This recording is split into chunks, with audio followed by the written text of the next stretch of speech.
everyone. So usually, Karen and I meet either at her office at the Harvard Business School or my office at the MIT Innovation Initiative. But today we're meeting here. What a pleasure. So thank you so much. Thank you, and thank you, the Fundación Rafael del Pino, to give us this incredible opportunity to discuss Karen's work and a fantastic book, FinTech, Small Business, and the American Dream. I enjoy reading the book very much, especially because I learned a lot about how this new technology in FinTech can really transform the loans that we offer to small businesses that you have shown us are the engines of growth, not only in the US, but also here in Spain, right? So my question for you, as I was reading the book in detail, very engaged, I thought, wow, this is a very ambitious book. So what has been the main challenge in writing this book? Well, the challenge, I always thought that I would never write a book. I'm not really a writer, I'm a numbers person. But this change that I saw happening was so compelling that I really felt pushed to see if I could capture some of it and communicate it. The problem is the change is happening so rapidly. I went to on book tour in April, and I thought of this idea of small business utopia when I was writing the book maybe a year ago. So I go to Silicon Valley and I describe this idea, and I'm in Square, Square, the payment systems. I'm in their headquarters, and they say to me, let me introduce you to the 3 people who are working already on this dashboard. And I thought, oh dear, the book will be outdated before anybody reads it. But I think that way the industry is changing, it was a real effort to not make it just a story of the businesses, but a story of the bigger way that artificial intelligence can change an industry that is fundamental and old, but and important, but now poised for something new. So you mentioned the challenges in writing this book as the technology is moving so fast in such a short period of time. What was the most rewarding part of writing the book? Oh, the most rewarding part. Well, being invited to Madrid. I do think, and I'm not kidding, that's been very rewarding. And I was in Japan actually 3 weeks ago. We're going to Copenhagen, where Mercedes is a professor at the business school. I've been all over London. I've been back in Washington. And to me, I feel like, you can probably tell, I feel like I'm back on a mission for small businesses. The great reward of public service was feeling that you had a way to make a difference in your country and maybe amongst an important constituency. And I feel a little bit more, particularly with the regulators now, that I've got some pushing to do for this important group that doesn't always have a voice. So indeed, in your book, you offer many recommendations for different stakeholders to build a healthy financial ecosystem, fintech ecosystem. So what I wanted, in order to get this, what you call the small business utopia, so what I would like to do is to go through each of those stakeholders and ask you some questions about what recommendations you have for them. And I'm going to start with the fintech startups. So what is your advice for them to benefit and appropriate the innovations that they're developing? Should they compete against the banks? Should they collaborate with the banks? What is the advice for them? I think fintechs and banks need to collaborate. I think fintechs have, the concept of challenger banks is great, and I'm happy they're trying, but I think the obstacles are great. So, on the other hand, I think there's a lot of success to be had in providing the infrastructure in collaboration with banks. And banks need the help. They can't invent all the new applications on their own because they're too traditional. They don't understand customer service. They can't get their systems to talk to each other. So collaboration, I think, is the key to success. So do you think the banks have been disrupted? The banks have a very long dispersion of readiness. Some banks, I mean, you really have to credit your banks here. BBVA was an innovator back when I was at the SBA. Santander is quite active already with fintechs. There are other banks who are resisting and just saying, you know, they're not really going to be successful. I'm just going to stick to my business. So I think banks have to engage. But sometimes, I think J.P. Morgan, to be honest with you, is spending too much money, not smartly enough. So I think they have to be a little bit more sharply focused on the outcomes they're trying to achieve. So we discussed startups and the banks. Let's now talk about the government. So the book really captured your experience and expertise as the head of the Small Business Administration, and you spent quite a bit of time thinking about what could be the right regulation to really promote this fintech utopia, right? And you discussed in your presentation that Europe got a good grade because they have done open banking. US is behind. But do you have some example of good regulation implemented in the US in fintech? So there's an example in the book. How many of you can deposit your checks by taking a picture of them? Does that exist? Yeah. So it used to be that you always had to have a physical check. And if the physical check didn't exist, you couldn't have a transaction. Well, in the U.S., they finally created a... you all right in your... Yes, is that I think some people are communicating that they cannot hear us. It's okay? Yes? Okay. All right, good. Sorry. You have to hear Mercedes. She says important things. No. All right. But we passed a regulation, and I tell this story in the book because even though people had the technology that you could deposit your check mobily, it wasn't allowed. And they made one small change in the regulation, and it completely transformed how we do mobile banking. So I think there are examples of when regulation can work if it is clear and concise. It can make a big difference. Now, also in the book, you mentioned that very early on, after the financial crisis, there actually was a very good piece of regulation asking the banks and all the stakeholders to collect real-time data about all the loans that were given to the small businesses. So a fantastic piece of regulation, sooner than the open banking in Europe, but it has not been implemented. So the regulation was passed, not implemented. Why do you think the implementation has failed so far? So I should know that Mercedes, who is an expert in data, would ask me about this. This is a sore subject and a hot button with me, and I do write about it in the book. In the United States, we do not collect any data on small business lending originations. And you think, well, that can't be true. We do not know how many small businesses got a loan last year in the United States. We just don't know. So I had this problem as the head of the SBA of going into a financial crisis. We call it flying blind. You know, you had no idea whether you were making any improvement.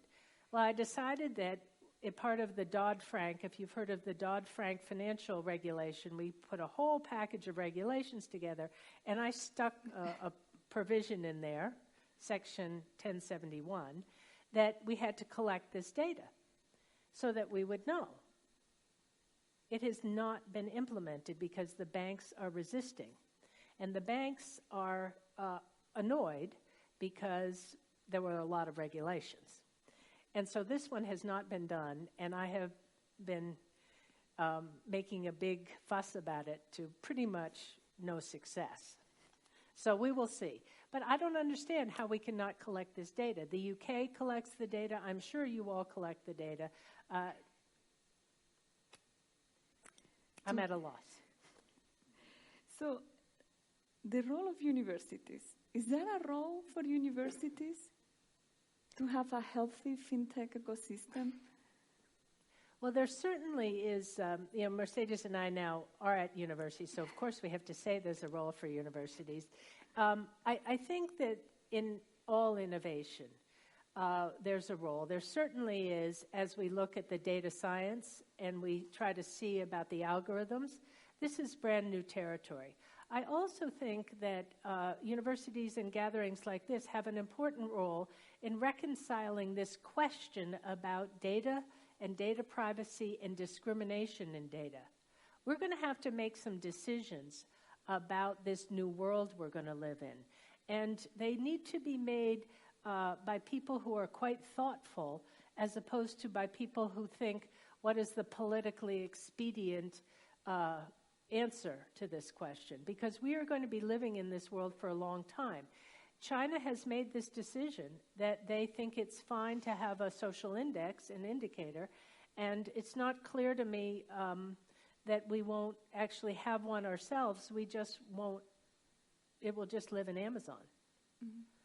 So I think we need to be proactive, and universities are where freedom of thought is supposed to occur and intellectual rigor, and I think they have a role to play. So in a way, if I hear you well, universities can avoid this dark side of AI. I think it's all of our personal responsibilities, but I think universities can be intellectually leaders. I have one more stakeholder, right, for the whole ecosystem, and that's the hat that you have. So now we're going to talk about the venture capitalists.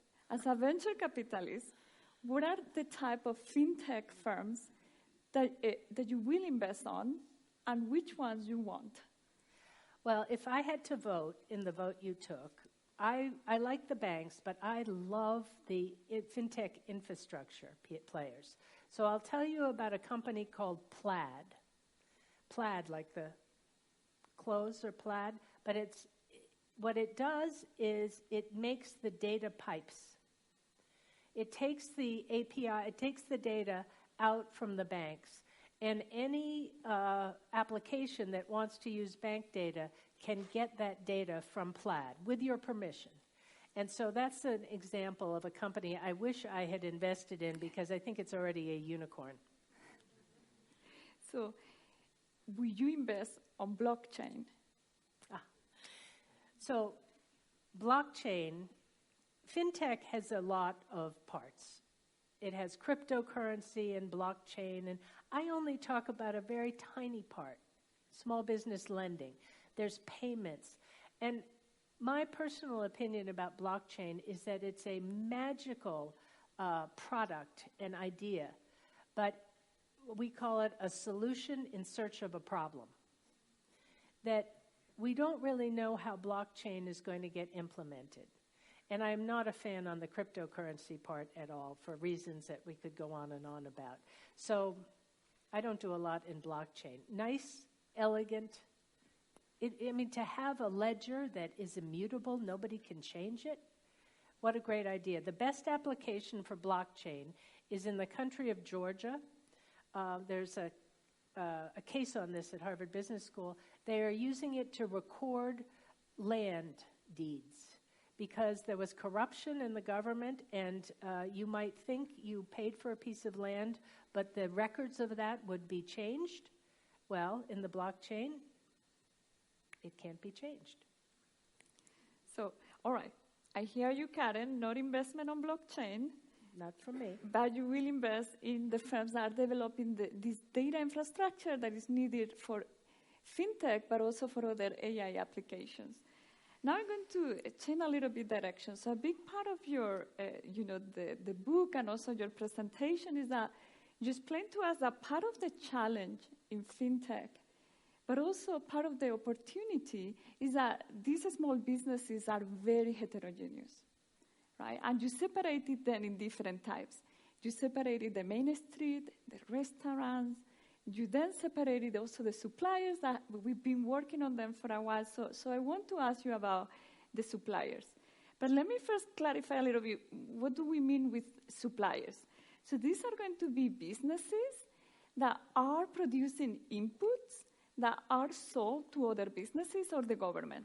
These inputs used to be goods, like semiconductor is an input, but in today's economy, more and more these inputs are services.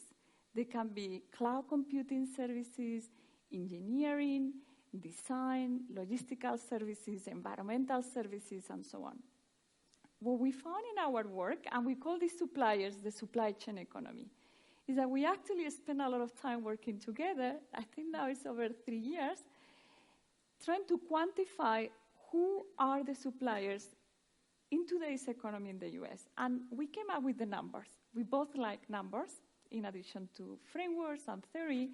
And it was, to our surprise, a very big part of the US economy, 43% of all the jobs, that's 53 million jobs. They concentrate most of the innovations in terms of patenting, but also in terms of science and technology jobs. They have the highest wages, and they are growing. So here we have the jobs of the future in the supply chain economy. But what it was really a surprise to us is that the part of the suppliers that was hidden from view, that is the most important for innovation and for jobs, are the suppliers of services, financial services, the cloud computing, the design services, right? So my question for you, given how important we know this part of the economy is, what can fintech do to support the supply chain economy, and in particular, the supply chain services? So Mercedes being modest, because this is a problem. The problem of quantifying the supply chain economy is one that troubled me when I was running the Small Business Administration. I had responsibility for government procurement for small businesses, which is a very powerful tool. But we could never figure out how big this piece of the economy is. And Mercedes is a quantitative genius with data, and we have cracked this code. So now comes the problem. Okay, now we've found out that many of these are service businesses. It's very hard to finance a service business because it's dependent on cash flow. You don't have goods and machines that you can pledge as collateral. So once again, fintech showing cash flows could have an enormous benefit. The other side of supply chain businesses is that they are very dependent on when their customers pay. Mm-hmm. So customers pay late, often, especially the government. Yes, I see some nods of people. And if they pay late, it can be a life or death situation for the business. I realized this, and I will tell you one quick story. I was traveling with President Obama into Iowa. Iowa, you probably know because it's the place we have the first caucuses for the presidential. But we were not on a political trip. We were there to talk to small businesses. I don't know why we picked Iowa. But we were in a rural area, in a table, and there was a small business owner who was very mad. And he said to Mr. President, I own a small business. I work on government contracts, and I have not been paid in 1 year. And my business is suffering. My bank will not lend to me, and I don't understand why you won't pay your bills. So, of course, the president says, Karen, that question is for you. And I say something which was not very adequate. And we're walking out of the room, and the president says to me, you know, Karen, we have to solve this problem for small businesses getting paid. And I said, yes, Mr. President, I have an idea, which I didn't, but, you know, I'm thinking on my feet. I said, what if we paid all the small businesses quickly? Like, instead of 30 days, we pay them in 20 days. Now, I'm figuring we're going to catch all these late payers, and we're going to make them pay in 20 days. That's a big win. So the president looks at me, and I said, and we'll call it quick pay, thinking on my feet. He leaves the room. I get a call next day. He goes on the bus. He goes on his bus tour, and I get a call from his deputy chief of staff who's traveling with him. And she says, Karen, the president likes your idea. Well, by this time, I've forgotten. What idea? He likes quick pay. Oh, but he wants to change your idea. No problem. He's the president. What does he want? He wants to change the number of days to 15, because then we will cut the payments in half from 30 days to 15. I said, no problem, I can do that. So we go, and sure enough, when the president says we're going to do this, all the agencies get a directive, and we cut our payments to 15 days. Now we're in the White House, and we're going to announce this in that same room, in the Roosevelt room, sitting next to the president, and the White House press corps comes in with those microphones, and they say, Mr. President, we don't understand this program. Are you going to pay the small businesses more money? Well, no, I'm not. So you're just going to pay them 15 days sooner, the same amount of money? Yes. Well, we don't understand why that does anybody any good. Now, I tell this story, and small business owners, they all laugh, because they know that 15 days earlier pay is like 15 days loan from the bank, free, for money. And now I'm in a real panic, because I have to look at the president, and he's got to explain cash flow, income statement, balance sheet to the White House press corps in a soundbite. But he did. And what he said, of course, is what you know, that this would give more capital to small businesses who were having trouble in the financial crisis getting money. The last part of the story I'm very proud of, because I came to Harvard Business School afterwards, and one of our colleagues, who's an economist, said, I'm looking for disruptions that I can study as an economist. And I said, I have one, quick pay.